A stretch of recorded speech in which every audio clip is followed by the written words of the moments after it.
Fala galera, sejam bem-vindos aos estúdios do Aretejus. Está começando mais um episódio. Tudo certo com vocês?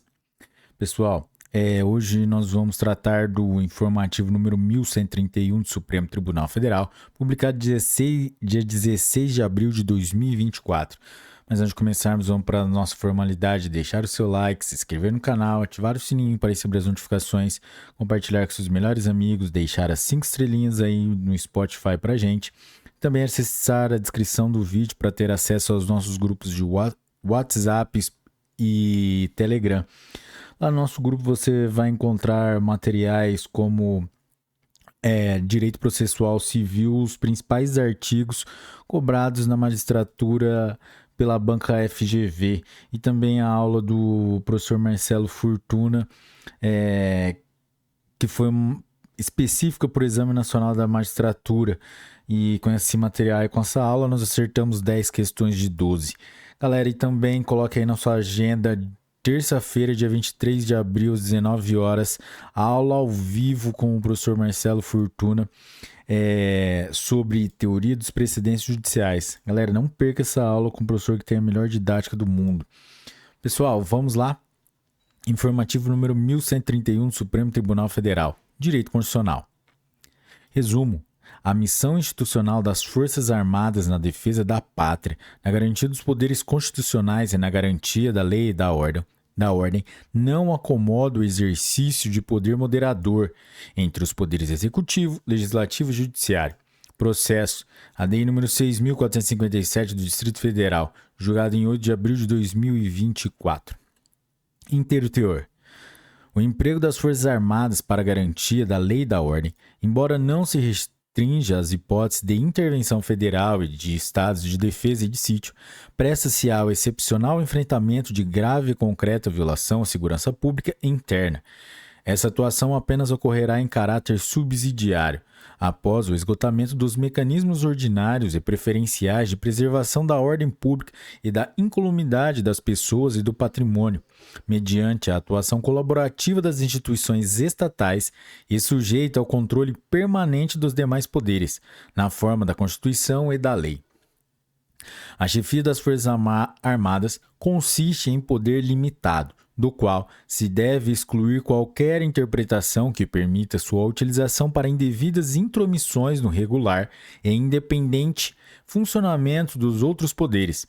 Nesse contexto, a autoridade suprema do presidente da República se relaciona apenas às atribuições materiais constitucionalmente destinadas ao chefe do Executivo Nacional. Constituição Federal de 1988, artigo 84. Além disso, a sua prerrogativa em autorizar o emprego das Forças Armadas, seja por iniciativa própria, seja a pedido de outro poder constitucional, não pode ser exercida contra os próprios poderes entre si. Com base nesses e outros entendimentos, o plenário, por unanimidade, converteu o referendo da medida cautelar em julgamento de mérito e julgou parcialmente procedente a ação para conferir interpretação conforme aos artigos 1º, caput, e 15, caput, e parágrafos 1º e 2º e 3º, ambos da Lei Complementar nº 97 de 1999, nos termos da respectiva ata de julgamento. Direito Constitucional. Resumo.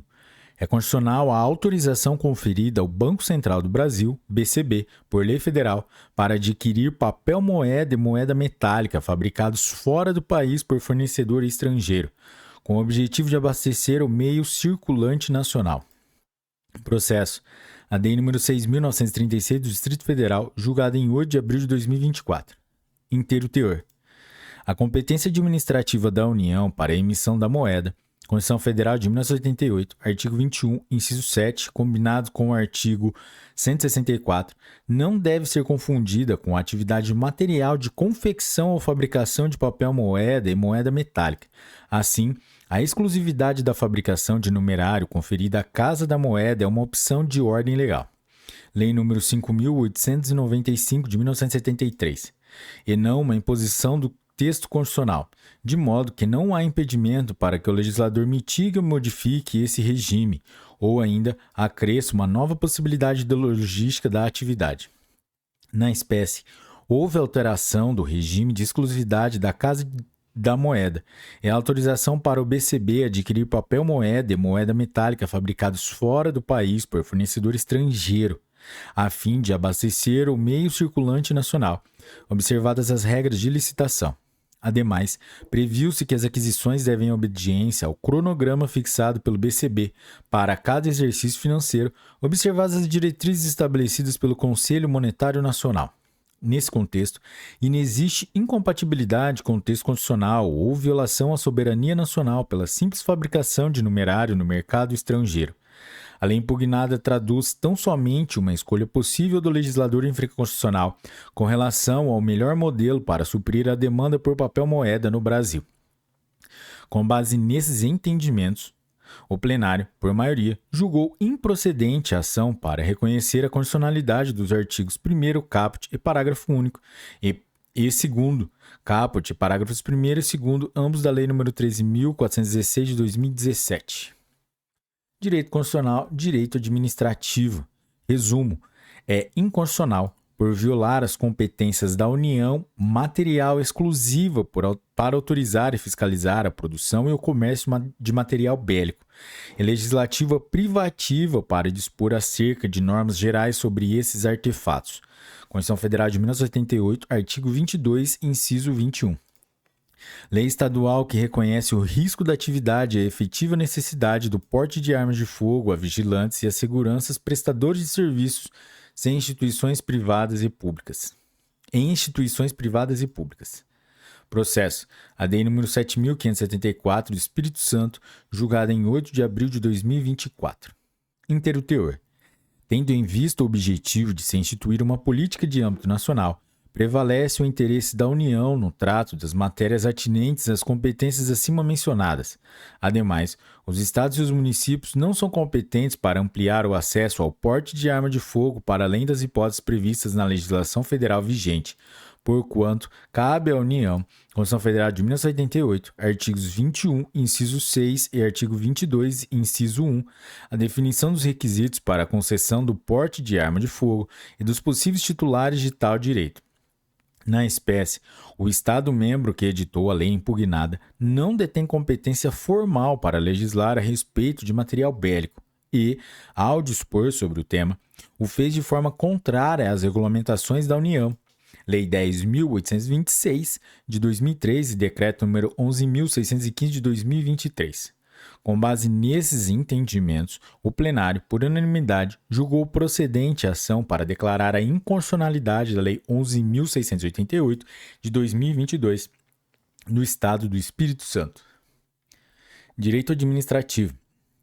Resumo: é inconstitucional por ofensa aos postulados da autonomia municipal, Constituição Federal de 1988, artigo 30, inciso 1, e do concurso público para provimento de cargos, Constituição Federal de 1988, artigo 37, inciso 2, norma de Constituição Estadual que obrigue a criação de procuradorias nos municípios e permite a contratação, sem concurso público, de advogados para nelas atuarem. Processo: AD número 6.331 de Pernambuco, julgado em 8 de abril de 2024. Inteiro teor. O texto constitucional não previu a obrigatoriedade de instituição de procuradorias municipais. Constituição Federal de 1988, artigos 131 e 132, de modo que não cabe à Constituição Estadual restringir o poder de auto-organização dos municípios. Ademais, não há norma constitucional de reprodução obrigatória que vincule o poder legislativo municipal à criação de órgãos próprios de advocacia pública. A opção de instituir ou não um corpo próprio de procuradores municipais é decisão de competência de cada município, como um ente federativo dotado de autonomia.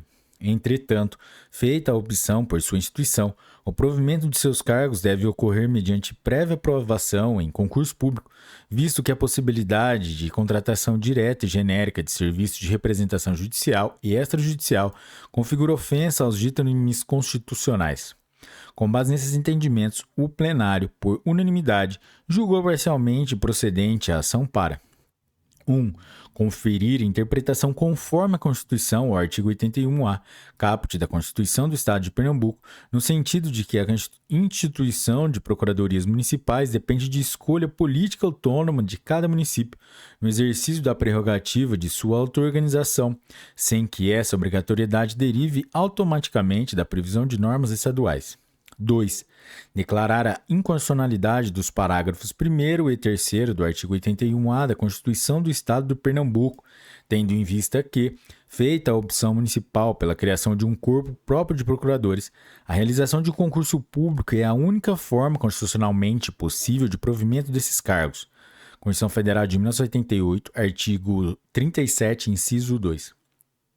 Ressalvadas as situações excepcionais em que também a União, aos Estados e ao Distrito Federal se possibilita a contratação de advogados externos conforme os parâmetros reconhecidos pela jurisprudência desta Corte. Direito financeiro, direito constitucional. Resumo: a ausência de prévia estimativa de impacto financeiro e orçamentário na proposta legislativa que implique renúncia de receita tributária acarreta inconstitucionalidade formal, nos termos do artigo 113 do ADCT, que é aplicável a todos os entes federativos. Processo 1.343.429 São Paulo, julgado em 8 de abril de 2024. Inteiro teor. Conforme a jurisprudência desta Corte, a Emenda Constitucional número 95 de 2016, ao introduzir o referido dispositivo ao ADCT, conferiu status constitucional à obrigatoriedade de avaliação de impacto orçamentário e financeiro em qualquer proposta legislativa que crie ou altere despesa obrigatória ou renúncia de receita. Ademais, as normas dispostas no texto constitucional, definitivas ou transitórias, referentes ao processo legislativo, são de reprodução obrigatória pelos Estados-membros. Na espécie, a lei municipal impugnada, que concedeu isenção de IPTU, não atendeu aos ditames do artigo 103 do ADCT. Contudo, por possuir evidente caráter social, pois beneficia municípios inseridos em contexto de especial vulnerabilidade, reputa-se necessário modular os efeitos da decisão que reconhece o vício de constitucionalidade.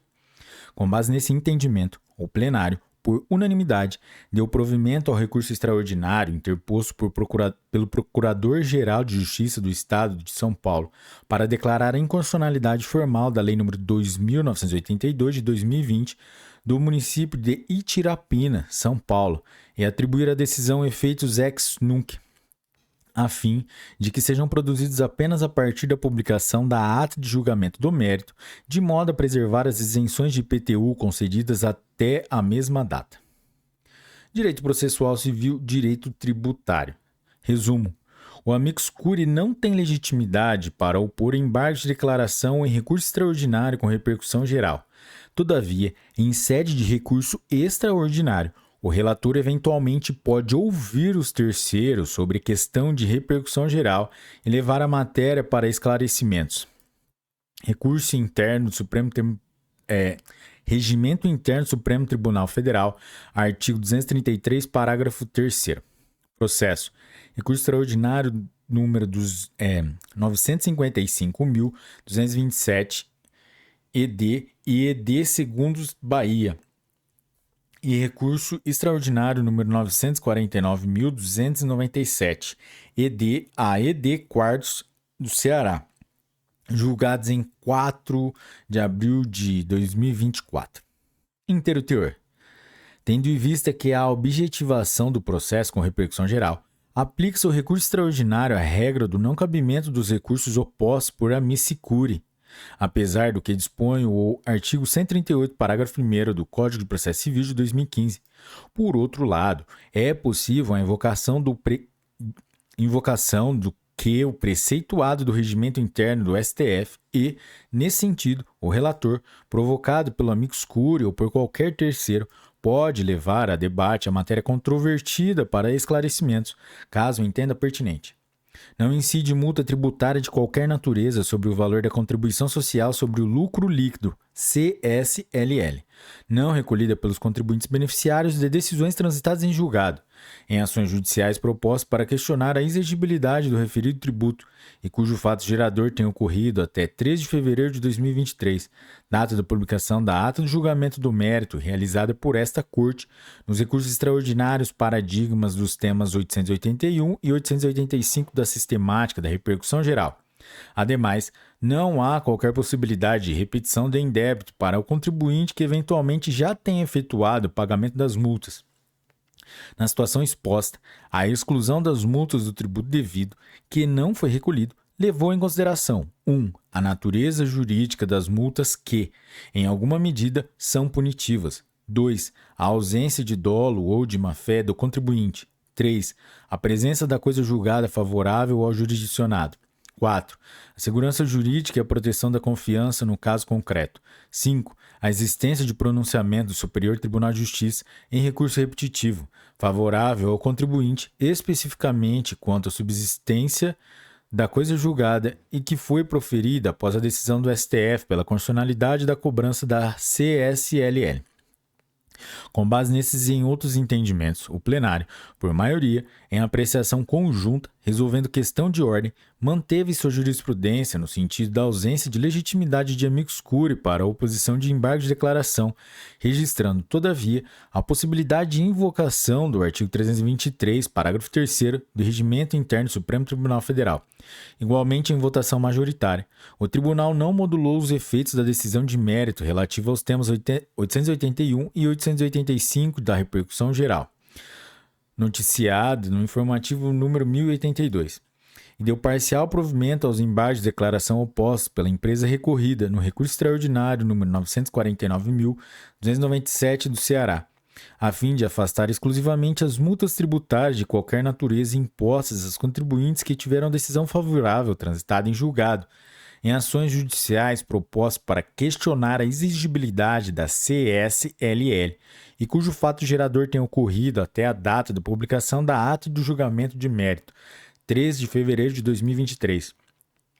Ficando preservada a incidência dos juros de mora e da correção monetária e vedada a repetição dos valores já recolhidos referentes a multas de qualquer natureza. Galera, chegamos ao final de mais um episódio. Se você chegou até aqui é porque você curtiu, então deixe o seu like, se inscreva no canal, ative o sininho para receber as notificações, compartilhe com seus melhores amigos, deixe os 5 estrelinhas aí pra gente no Spotify para continuarmos a estar no ranking de 50 melhores podcasts indicados para educação. Galera, e também coloque na sua agenda que no dia 23 de abril, às 19 horas, na terça-feira, teremos aula ao vivo com o professor e juiz de direito Marcelo Fortuna sobre teoria dos precedentes judiciais. Galera, é isso aí. Bons estudos, um forte abraço e tchau!